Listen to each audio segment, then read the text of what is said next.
नमस्कार मंडळी, आज आपण झटपट अशी पावभाजी बनवणार आहोत. त्यासाठी लागणारे साहित्य: पत्तागोबी, फुलगोबी, बटाटा, शिमला मिरची, टोमॅटो, कोथिंबीर.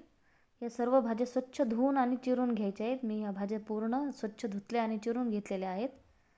आता हे कुकरमध्ये वाफवायला टाकायचं आहे आपल्याला.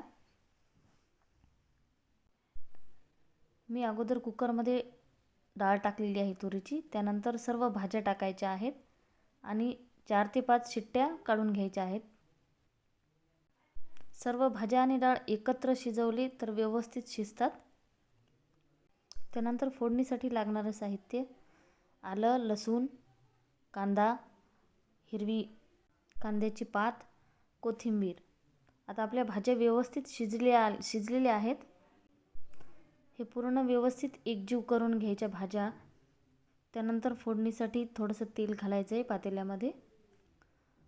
तेल तापल्याच्या नंतर थोडंसं जिरा आणि मोहरी घालायची आहे. त्यानंतर आलं लसूण व्यवस्थित लालसर रंगावर येऊ द्यायचे आहे. त्यानंतर त्यामध्ये कांदा घालायचा आहे.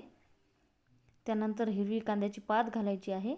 त्यानंतर थोडी कोथिंबीर घालायची आहे आणि हे सगळं व्यवस्थित लालसर रंगावर होऊ द्यायची आहे फोडणी. आपली फोडणी लालसर रंगावर झालेली आहे. आता यामध्ये थोडी हळद, थोडं तिखट आणि पावभाजी मसाला घालायचा आहे. परत एकजीव करून घ्यायचं आहे सगळं. त्यानंतर थोडीशी कोथिंबीर घालायची आहे वरून आणि व्यवस्थित हलवून घ्यायचं आहे.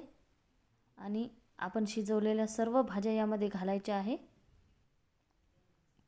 वरतून थोडीशी कोथिंबीर घालायची.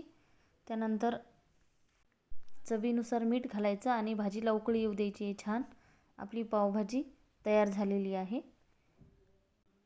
धन्यवाद.